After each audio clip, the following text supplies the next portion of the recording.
In this tutorial, I'm going to show you how to split a photo in half here in Canva. So I have this image just here and we're going to split this. Now there isn't a feature which we can click on to do this. What we want to do is crop this image so it's half and half. So first we're going to duplicate the image just like that. Then what we want to do is make sure this is lined up just like that. Then we're going to click onto the first image and we're just going to bring that edge in and crop that image to half.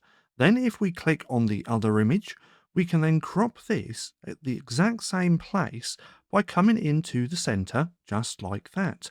Now if we push this up to the top and line this up and maybe just bring this side in as well, just like that, we now have the image split in half. So now if I move the left and move the right, then this is our image, our photo now split in half.